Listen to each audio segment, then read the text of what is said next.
como a educação, o trabalho ou a segurança. E ainda mais, é um direito de todos e um dever do Estado garantido mediante políticas sociais e econômicas que visam a diminuição do risco da doença e de outros agravos. E ainda, o acesso universal e igualitário às ações e serviços para sua promoção, proteção e recuperação.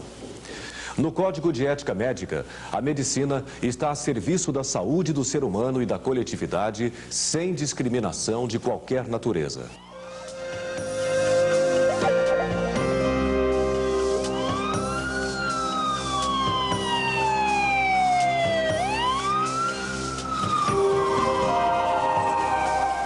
Um doente ou um ferido em situação de urgência grave necessita de assistência médica imediata.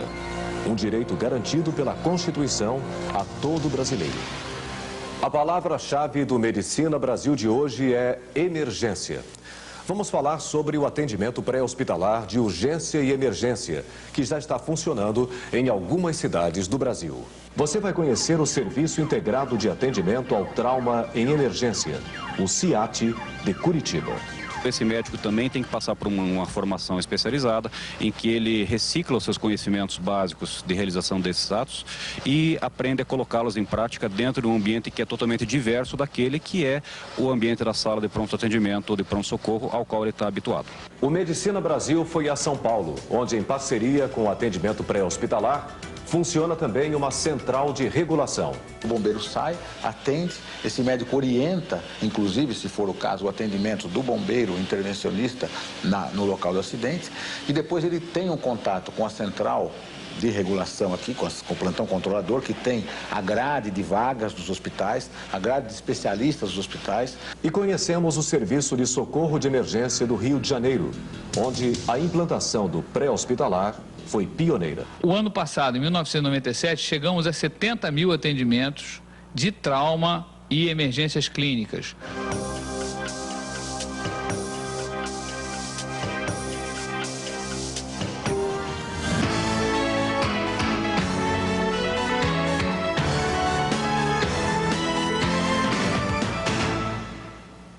No Brasil, o atendimento pré-hospitalar foi regulamentado pelo Conselho Federal de Medicina em 1995.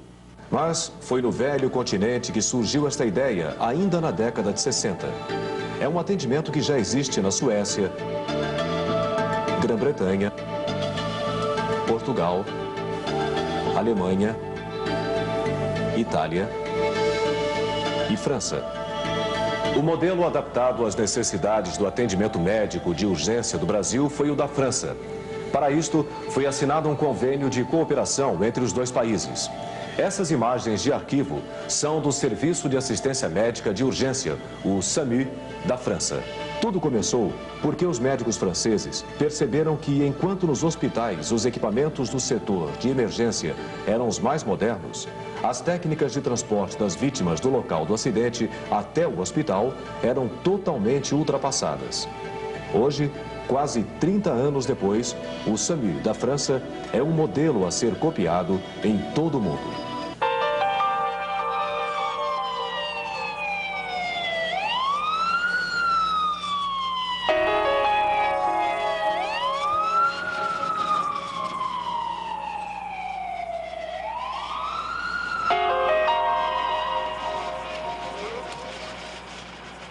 Essas são cenas que estamos acostumados a ver todos os dias nos hospitais brasileiros.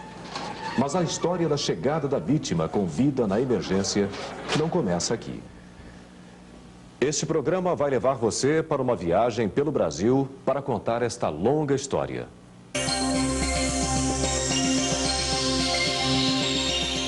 O médico do Corpo de Bombeiros ele tem que gostar da emergência e da urgência e ter uma grande capacidade de improvisação. O atendimento de rua é completamente diferente do atendimento de dentro do hospital. O treinamento destes médicos e de toda a equipe é feito em centros de formação e capacitação em emergência e trauma no país. No Rio de Janeiro, fica o centro de referência para estes treinamentos. Desde que foi criado em 1986, já formou 5.600 profissionais. As simulações aqui lembram situações reais. foram desenvolvidos alguns equipamentos que podem hoje auxiliar bastante nesse tipo de manobra salvadora. Um deles é a máscara laringeia, que é, na verdade, como se fosse uma laringe que você introduz por via oral e que extremamente simples de introdução e que você bloqueia a laringe.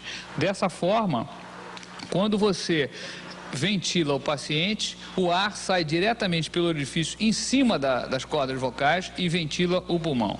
Outra técnica de treinamento é a punção intraóssea. Em crianças muito pequenas, chocadas, em que a punção venosa não é conseguida, a punção intraóssea hoje é a segunda opção de hidratação rápida desses pacientes. É feito a mais ou menos 1 centímetro abaixo na linha tibial interna, a 1 centímetro abaixo da patela, você introduz e você, se tiver na posição certa, quando você aspira, através de um sistema de bombeamento que está aqui lateral, se você estiver na posição certa, você consegue aspirar, como eu estou aspirando aqui, e você verifica que você está dentro da medula. Essa técnica de treinamento é importante e é exatamente essa agulha que você usa nas crianças quando vai fazer a punção intraóssea. Inicialmente, a drenagem do pneumotórax, uma vez feito o diagnóstico clínico, e ele é feito de forma muito fácil, né? Aqui tem um manequim que faz a simulação de um pneumotórax através de um bombeamento. E você pode, através da visualização clínica do pneumotórax, localizar o pneumotórax, por exemplo, desse lado aqui, pelo som a gente pode ver que está hipertimpânico nesse caso, e na linha M clavicular, no segundo espaço intercostal, basta você fazer a punção e colocar um dedo de luva, que vai fazer um sistema valvular. Significa que cada vez que o ar entrar, esse dedo de luva abre e cada vez que você tiver a inspiração, o dedo de luva colaba. Essa é uma técnica simples, extremamente emergencial e que é salvadora. Quando esse doente tem um hemopneumotórax com uma compressão de mediastino importante, que faz ele fazer um choque ou mesmo ser comprometimento de uma insuficiência respiratória muito grave. Outra forma de treinamento são as simulações na rua ou em locais onde acidentes são comuns. Aqui no caso, na verdade, estamos diante de uma colisão com a vítima presa no volante. Houve um traumatismo de crânio e a primeira coisa que as pessoas têm que imaginar é a fixação da coluna cervical. Existe a entrada de uma pessoa por trás que fixa a cabeça e os outros dois colocam a pessoa ali. Dessa maneira, o pescoço está firme. Inicialmente faz-se uma avaliação rápida das vias aéreas, que é o A, do famoso ABC, a respiração e agora ele está vendo o pulso e a circulação do paciente. A retirada do paciente só é feita com a estabilização da coluna. É utilizado aqui no Rio de Janeiro um aparelho chamado CAD, que fixa inicialmente a coluna torácica, cervical e a cabeça do paciente no mesmo equipamento. Ele é introduzido nas costas do paciente, ele é afastado pelos dois socorristas, que está segurando a cabeça e o tórax, é colocado atrás, é recolocado sobre o CAD, é feita a fixação torácica e abdominal através das fitas de cores, como está sendo demonstrado aqui no momento. Enquanto isso, o paciente está recebendo oxigenoterapia através de uma bala dentro de uma maleta de aspiração. É uma maleta que contém não só um aspirador, como oxigênio, como uma válvula de demanda. É feita simplesmente uma rotação do paciente no banco e esse paciente então é puxado por duas alças lateralmente ao CAD e colocado lentamente sobre a prancha longa. Essa prancha é segura e ele desliza por toda a prancha até ser completamente imobilizado. Dessa forma, o paciente então é transportado para dentro da ambulância, onde ele será reexaminado novamente quanto às vias aéreas, que são o A do ABC, a respiração, que é o B, e depois, finalmente, a circulação para terminar completamente o seu atendimento.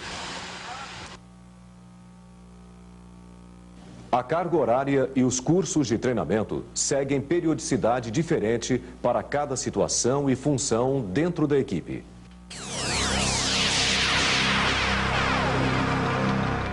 Todos os serviços de atendimento pré-hospitalares atuantes dentro do país têm uma diversidade muito grande, tanto na parte da composição de materiais, equipamentos, o modelo assistencial propriamente dito, e principalmente em relação à formação de pessoal.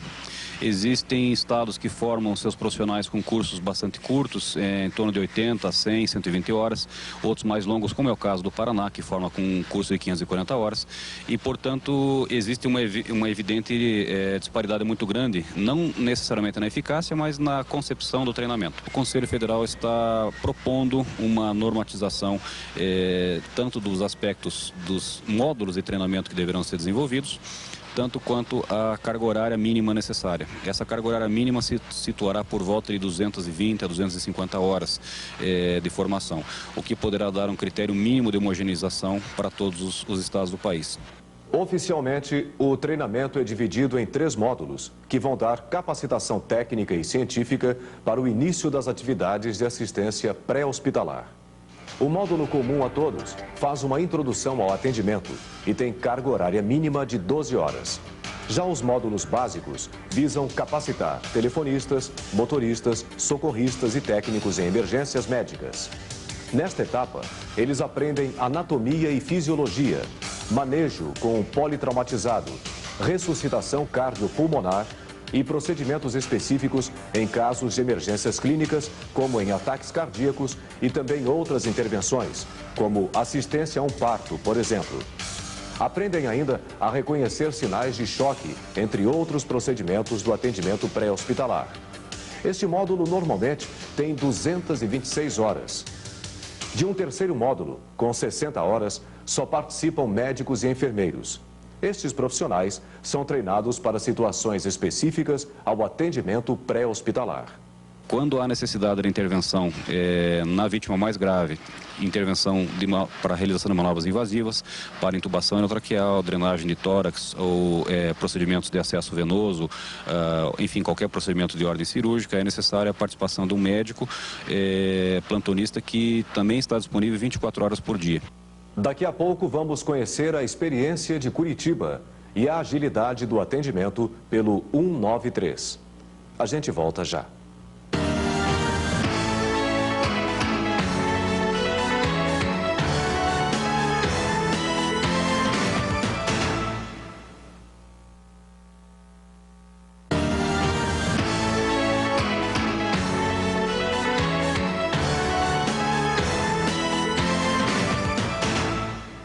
Em Curitiba, o serviço de emergência tem o nome de SIAT, Serviço Integrado de Atendimento ao Trauma em Emergências.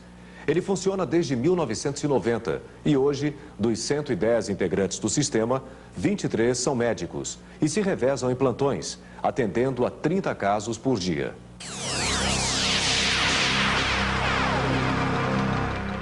Em Curitiba, o serviço pré-hospitalar do SIAT presta atendimento apenas ao trauma, a nível pré-hospitalar. O solicitante que visualiza um acidente ou uma situação de urgência liga para o número 193. Esse número 193 é o número do Corpo de Bombeiros. Esse telefone toca na central de comunicações do Corpo de Bombeiros e essa solicitação, então, é avaliada do ponto de vista médico pelo médico plantonista, que está 24 horas por dia com a intenção de realizar essa triagem médica, e da parte do oficial de operações é feita a designação da ambulância mais próxima para a realização do atendimento. Nesta central, o atendimento telefônico dura cerca de 1 minuto e meio e a chegada do socorro não passa de 8 minutos. Como vimos, é o médico de plantão quem toma as decisões sobre o que deve ser feito no local do atendimento, quando quem faz o salvamento é o técnico de emergência.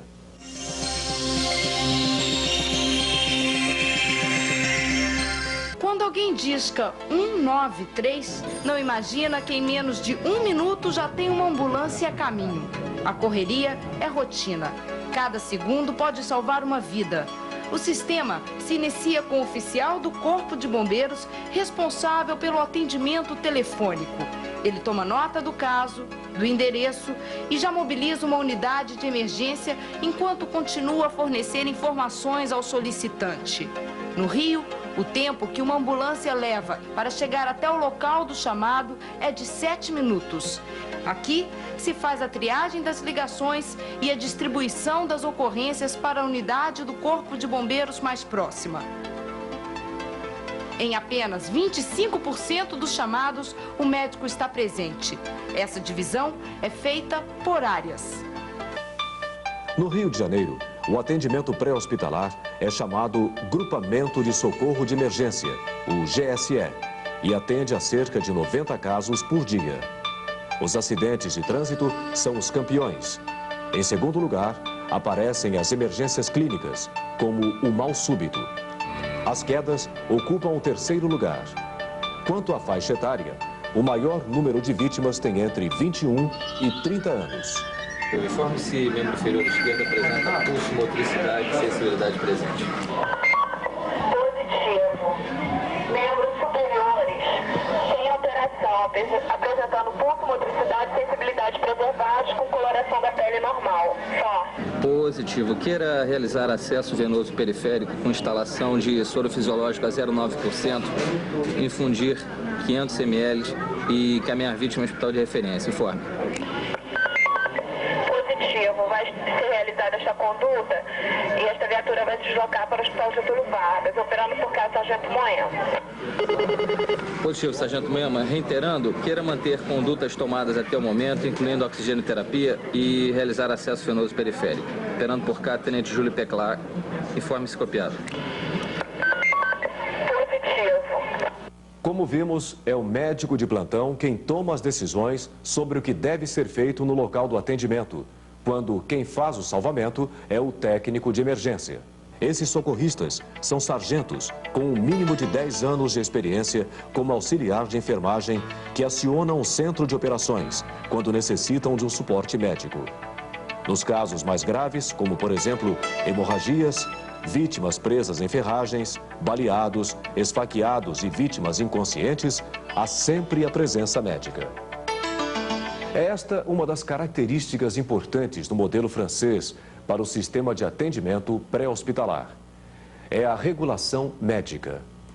Nós vamos a São Paulo descobrir como isto funciona.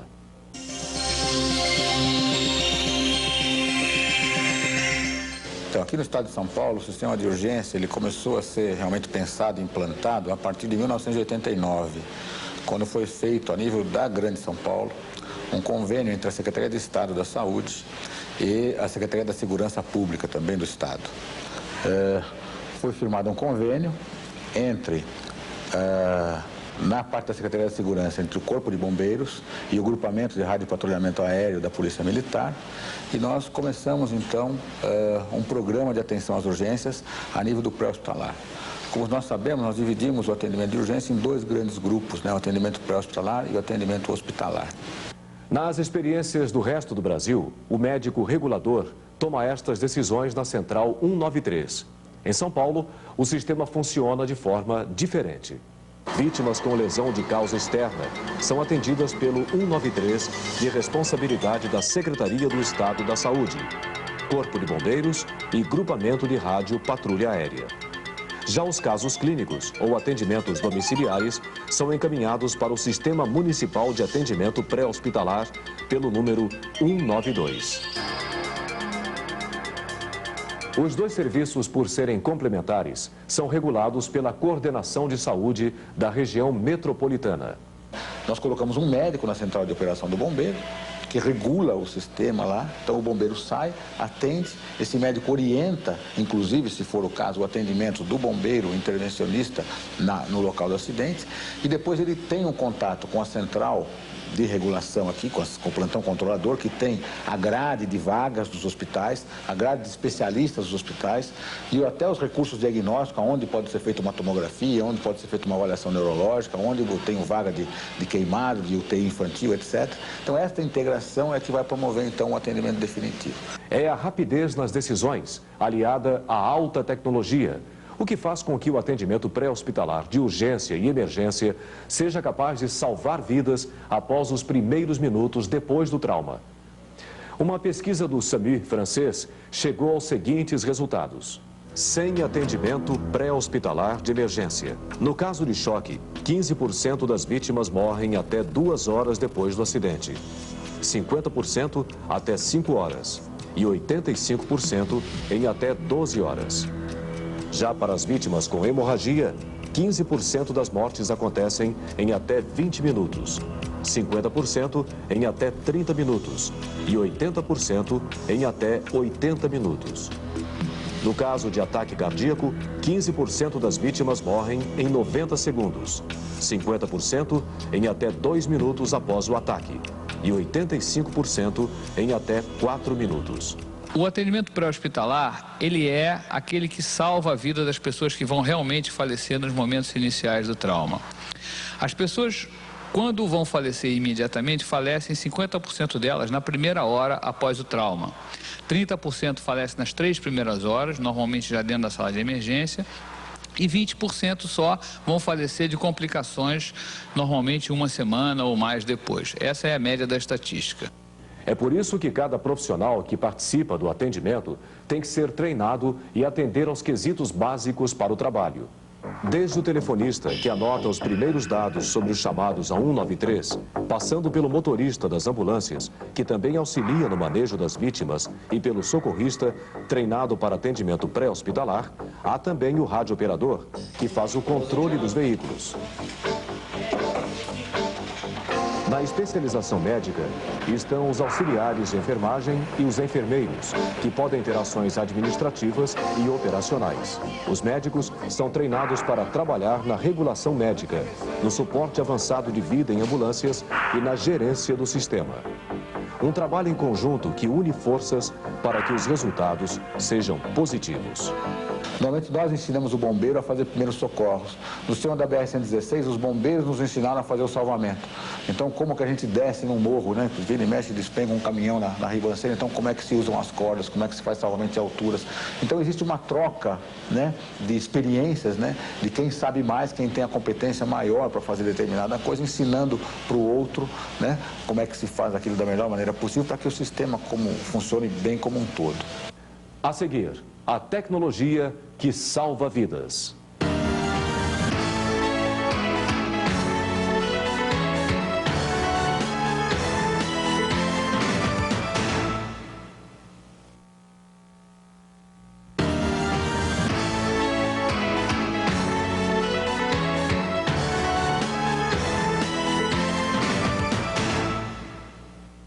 Os veículos usados são instrumentos fundamentais para que o trabalho seja realizado com sucesso.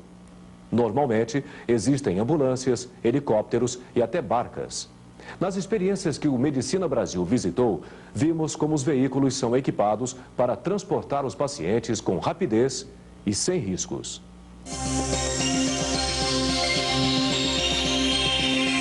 Existe uma ambulância operada apenas por socorristas.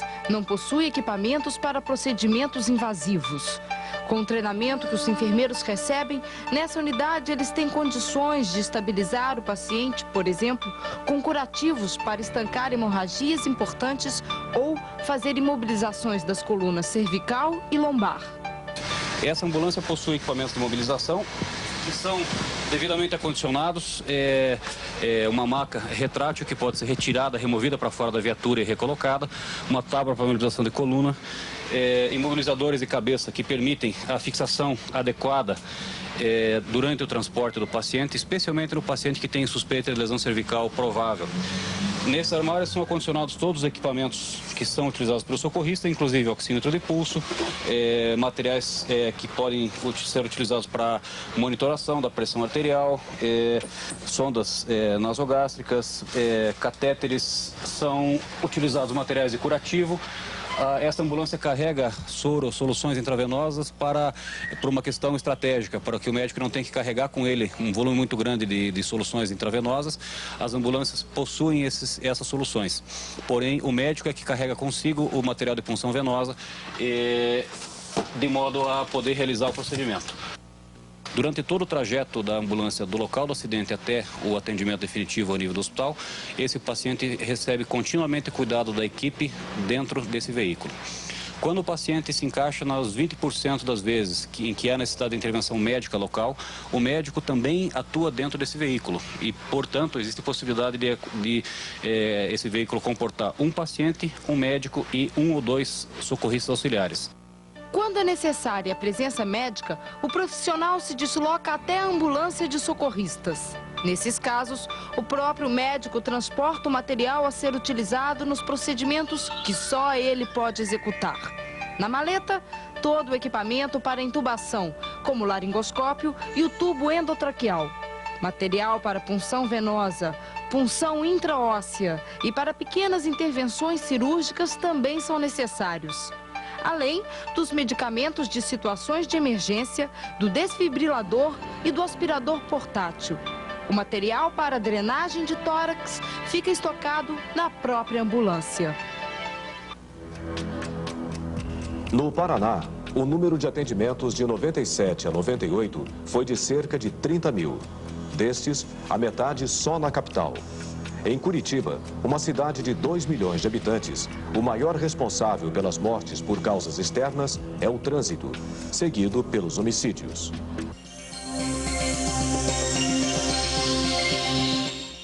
No Rio de Janeiro, onde no primeiro semestre de 98, o número de atendimentos foi de 29 mil, trabalham 180 médicos. O atendimento pré-hospitalar dispõe de 34 ambulâncias e 2 helicópteros para resgate e salvamento. Os helicópteros, também chamados Águia, servem para encurtar as distâncias e ganhar tempo. Funcionam como um apoio às ambulâncias do atendimento pré-hospitalar. Cada helicóptero custa $1 milhão acima do valor de um helicóptero comum por causa dos equipamentos. Um dos aparelhos essenciais para o atendimento pré-hospitalar em situação de voo é o monitor desfibrilador e oxímetro. Por causa do barulho, é muito difícil fazer uma escuta dentro do helicóptero. Por isso, todo o controle da vítima deve ser feito visualmente. Caso o estado do paciente se agrave, é necessário pousar imediatamente por questões de segurança. Qualquer procedimento mais complicado, por falta de espaço, deve ser feito de preferência em terra. Estabilizar o paciente é a primeira providência a ser tomada no local do acidente. O procedimento correto é fazer um exame rápido das vias aéreas, ao mesmo tempo que mobiliza-se a coluna cervical. Em seguida, é verificada a respiração do paciente, para certificar-se que não houve um pneumotórax hipertensivo. O equipamento que inicia o processo é o CAD, usado para imobilizar a coluna vertebral. Assim, a coluna cervical é protegida. Outra medida urgente é a intubação. Para ser realizada, é preciso ventilar a vítima antes. A bolsa de ventilação possui um respirador mecânico que age sozinho de acordo com o volume de oxigênio desejado. Um dos aparelhos que permite a intubação é o laringoscópio de fibra óptica. É introduzido até a glote e logo após é colocado o tubo endotraqueal. A ponta do tubo é ligada ao respirador por uma válvula. Esse procedimento só pode ser feito pelo médico. A prancha longa com imobilizador de cabeça é usada para retirar pessoas de dentro de veículos e conduzi-las à unidade. Além disso, um kit de emergência com garrote, tesoura para cortar roupas, canivete e até uma pinça hemostática é usado na cintura, tanto pelo médico quanto pelos enfermeiros. Para fazer parte da equipe que atua no helicóptero, é preciso passar por uma bateria de exames no Centro de Medicina Aeroespacial. Ninguém pode ter problemas ao voar em situações de perigo ou de salvamento em locais como montanhas e florestas. Essa unidade do atendimento pré-hospitalar não decola à noite. Voamos com o grupamento aéreo de socorro de emergência. O Medicina Brasil foi parar em uma simulação de rotina feita para detectar falhas. O Águia levanta voo com a equipe. A simulação envolve um suposto acidente aéreo. No avião, material radiativo. O Exército e o grupamento terrestre de socorro de emergência já estavam no local. O médico e o enfermeiro do helicóptero agem rapidamente. Vítima de acidente radioativo, aqui com evisceração. Nesta simulação, 6 vítimas foram levadas para o hospital mais próximo. O tempo médio do socorro aéreo foi de 2 minutos. O Medicina Brasil acompanhou um dia de trabalho na central, onde acontece a triagem das chamadas do 193. E a equipe de reportagem acompanhou também um atendimento em tempo real. Vamos lá. Corpo de Bombeiros, Centro de Operação, boa tarde. 4h30 da tarde. A central de atendimentos do 193 recebe um chamado. O local da ocorrência é próximo à unidade do Corpo de Bombeiros. A ambulância chega lá em 3 minutos. O médico começa imediatamente os procedimentos de emergência para o socorro de um mal súbito. Nossa equipe não pôde acompanhar de perto o atendimento. Em poucos minutos, o médico detectou uma emergência hipertensiva, iniciou a administração de oxigênio e fez o que era necessário para baixar a pressão da paciente. Aparentemente, o problema estava estabilizado. Foram longos 7 minutos para a família do lado de fora da ambulância. 15 minutos após o telefonema, a vítima chegava ao hospital de emergência. De acordo com o médico que fez o atendimento pré-hospitalar, se a família demorasse mais meia hora para acionar o 193, a paciente poderia ter morrido por insuficiência respiratória.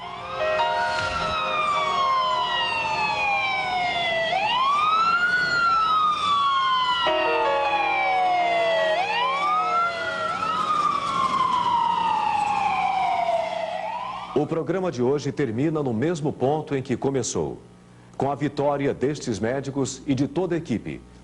Eles saíram dos hospitais e trouxeram os conhecimentos da medicina clássica para a batalha do salvamento de emergência. No Brasil, hoje, o trauma é um problema de saúde pública e é a primeira causa de mortalidade abaixo dos 40 anos. Os acidentes de trânsito são 1/3 dos traumatismos físicos. Segundo o Ministério dos Transportes, 350 mil pessoas ficam feridas anualmente e 60% ficam com lesões permanentes. Metade desses acidentes acontece a menos de 10 quilômetros da casa da vítima. Segundo o Ministério, os custos destes acidentes atingem a 4 bilhões de dólares por ano. E há também o despreparo dos médicos que atuam nas emergências. Por isso, é necessário que o atendimento pré-hospitalar seja implantado na maioria das cidades do país para atender a este volume de urgências com maior capacitação e menor tempo. É um atendimento novo, né? É um atendimento difícil de ser feito, é um atendimento que ninguém tem muita experiência. Mas nós achamos que dentro desta política pública é o que vai realmente conseguir modificar realmente o atendimento às urgências, né? Você otimizando recursos pré-hospitalar e abrindo a porta do atendimento hospitalar para aquele doente que efetivamente precisa desse atendimento.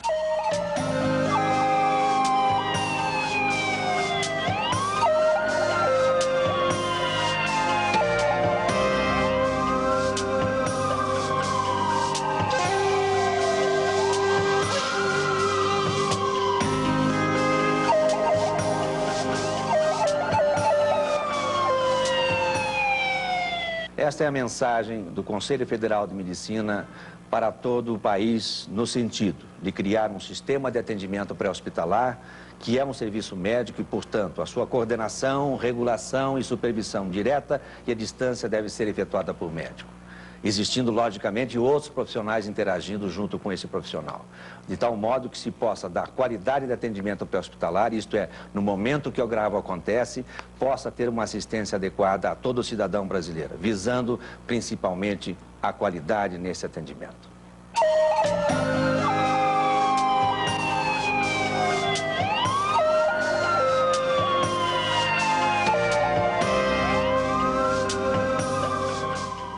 Garantir direitos, exercer deveres, salvar vidas. O atendimento pré-hospitalar vai fazer parte da rotina de todas as grandes cidades, usando o talento dos nossos profissionais e modernas tecnologias. O atendimento pré-hospitalar é mais um assunto que o Medicina Brasil aborda para abrir um debate nacional sobre as políticas de saúde e o papel do médico na sociedade. Este é um programa dos médicos, feito por médicos e para os médicos. Até a próxima.